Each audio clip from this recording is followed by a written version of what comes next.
Oi, meus amores. Nosso assunto de hoje são os três poderes e o AI-5. Vamos lá. Desde a antiguidade, deixa eu arrumar meu quadrinho aqui. Desde a antiguidade, vários filósofos e pensadores se desdobraram, né, nas formas de organização do poder político. Muitos desses se preocupavam com a investigação de uma forma de equilíbrio, em que o poder não se mantivesse sustentado nas mãos de uma única pessoa ou instituição. Entre os séculos 17 e 18, tempo de preparação e desenvolvimento do movimento iluminista, John Locke apontava para a necessidade de divisão do poder político. Esse pensador estava sob o domínio do governo absolutista. O que é o governo absolutista? Uma única pessoa detém o poder de tudo, dos três poderes.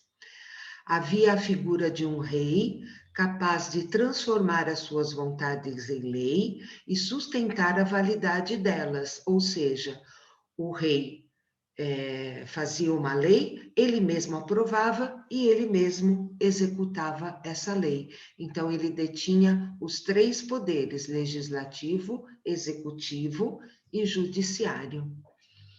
Algumas décadas mais tarde, Charles de Montesquieu aborda um meio de reformulação das instituições políticas através da chamada teoria dos três poderes.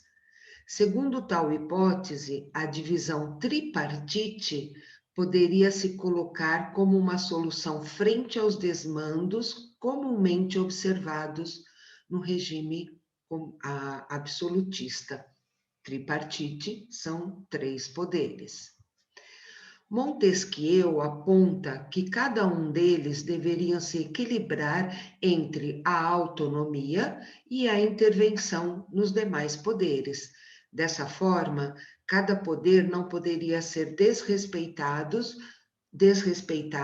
nas funções que deveria cumprir. Então, haveriam três poderes independentes entre si e cada um respeitaria o outro.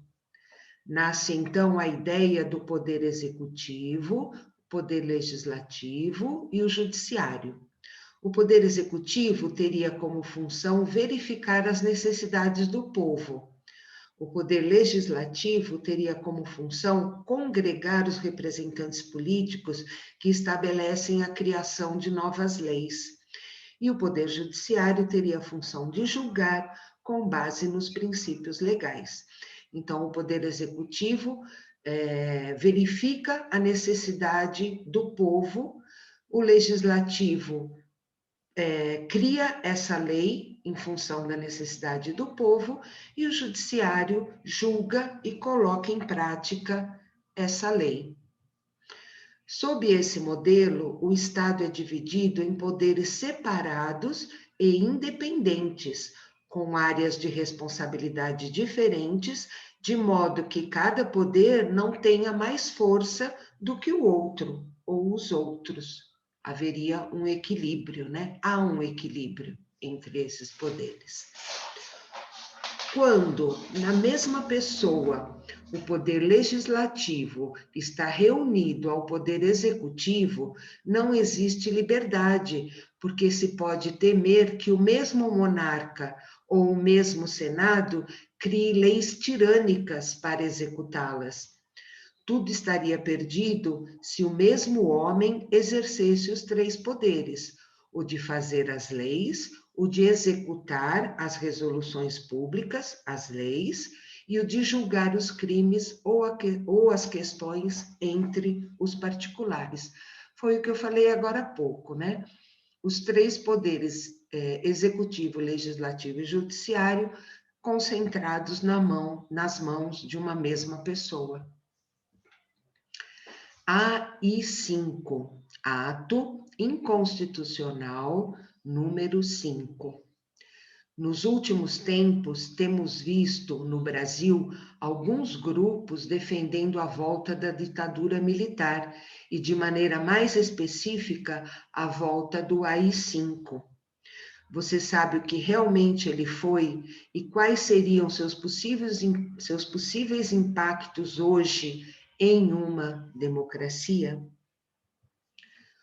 AI-5 foi um ato decretado em 13 de dezembro de 1968, durante o período da ditadura militar, no governo do general Arthur da Costa e Silva. Este ato marcou um período de censura e repressão da ditadura militar no Brasil e ficou historicamente conhecido como o mais duro dos atos inconstitucionais entre os anos de 1964 a 1969. Durante esse período, houve 16 atos inconstitucionais. AI-5 é o ato inconstitucional número 5 dentre os 16, e foi o mais grave e o mais rigoroso de todos.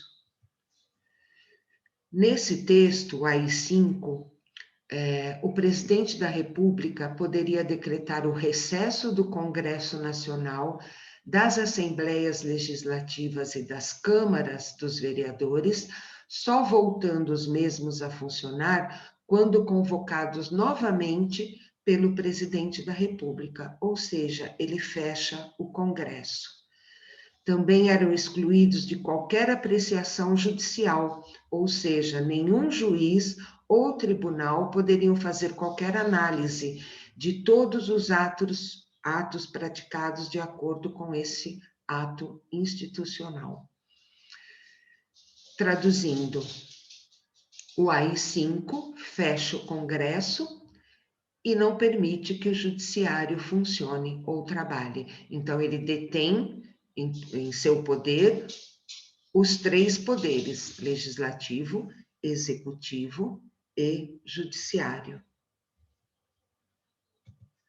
Dessa forma, havia uma concentração de poder no executivo e o enfraquecimento do legislativo e do judiciário. E o que isso implica? Implica muito para uma democracia, que se baseia no equilíbrio entre os 3 poderes. Era justamente esse fortalecimento do executivo, em detrimento dos outros 2 poderes, que caracterizava o regime ditatorial. Então, a ditadura era isso: enfraquecer os poderes, tomar para si os 3 poderes, para que uma pessoa só legislasse, aplicasse as leis e criasse as leis. No mesmo dia em que foi decretado o AI-5, foi também decretado o fechamento do Congresso Nacional, sendo este reaberto somente em outubro de 1969, para a escolha do presidente general Emílio Garrastazu Médici. Na vigência deste ato, 181 parlamentares tiveram seus mandatos cassados. A indústria cultural brasileira e seus artistas também foram suprimidos pelo AI-5. Somente era produzido e exibido aquilo que passasse pelo crivo dos militares. Na noite de 13 de dezembro de 1968, a maior parte das grandes redações passou a receber pessoas do Exército para fazer censura. Os veículos de comunicação também receberam uma lista do que estava proibido e permitido liberar. Foram vetados 500 filmes, 450 peças teatrais, 200 livros e 500 canções. Não só as obras e os trabalhos artísticos dos autores sofreram represálias, mas os próprios artistas eram perseguidos, presos e até mesmo exilados, como foi o caso de Antônio Carlos Calado, Caetano Veloso e Gilberto Gil. Além dos parlamentares, membros do judiciário e personalidades públicas, durante o ato inconstitucional número 5, qualquer cidadão estava propenso a sofrer a suspensão ou até mesmo a cassação de seus direitos políticos e individuais. Cidadãos brasileiros, como o ex-deputado Rubens Paiva, o jornalista Vladimir Herzog e o operário Manuel Fiel Filho, foram torturados e mortos em nome da segurança nacional nas dependências dos DOI-CODE. Já ouviram falar de todas essas pessoas e já ouviram falar do DOI-CODE. DOI-CODE é uma sigla utilizada para se referir aos destacamentos de operação interna, DOI, e aos Centros de Operação de Defesa Interna, CODE, órgãos criados no contexto da ditadura militar que vigorou no Brasil entre os anos de 1964 e 1985.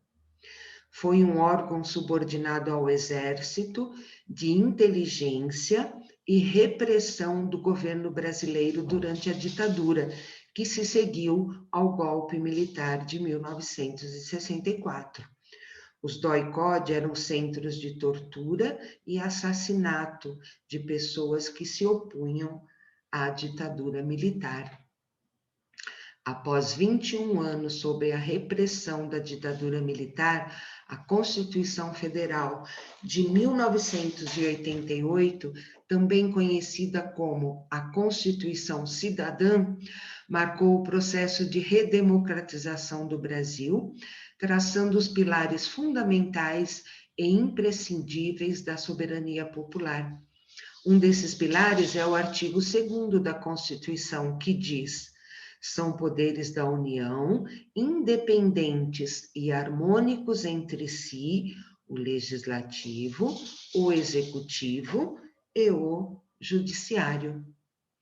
Hoje, seria pouco provável que um ato ditatorial voltasse a viger, por conta dos avanços institucionais da democracia brasileira. Mas, como dissemos no início, uma parcela da população tem se levantado em um movimento pró-AI-5. Se esse tivesse seus efeitos revalidados no Estado democrático brasileiro, este, sem dúvida, deixaria de ser democrático. As pessoas levantam bandeiras e movimentos, talvez sem ter ideia, sem ter noção do que eles estão fazendo. Decretar o AI-5 hoje, fechar o Congresso Nacional e terem nas mãos de uma só pessoa os 3 poderes, seria, na minha opinião, um caos, seria uma agressão muito grande a nós, cidadãos, porque todas as redes sociais seriam bloqueadas, os aplicativos WhatsApp, Instagram, se não fossem bloqueados, seriam monitorados para que essa pessoa, né, que essa ditadura controlasse e visse, tivesse acesso ao que estamos dizendo e escrevendo. A mídia, os jornais, a imprensa escrita, televisiva, seria também censurada, os eventos culturais e artísticos, e nós correríamos o risco, nós cidadãos, de sermos presos e torturados. Talvez por alguma coisa que a gente fale ou escreva, né? Então, eu entendo que não é correto decretar um AI-5 hoje, diante da evolução enorme que teve a nossa democracia e a tecnologia com as redes sociais e todos os aplicativos e a liberdade que nós temos de falar e escrever, né? Com o AI-5 vigorando, o princípio republicano que pressupõe uma democracia, que por sua vez pressupõe um equilíbrio, harmonia e independência entre os poderes, entraria em colapso, e os cidadãos brasileiros estariam à mercê do poder executivo, que poderia agir quase que ilimitadamente.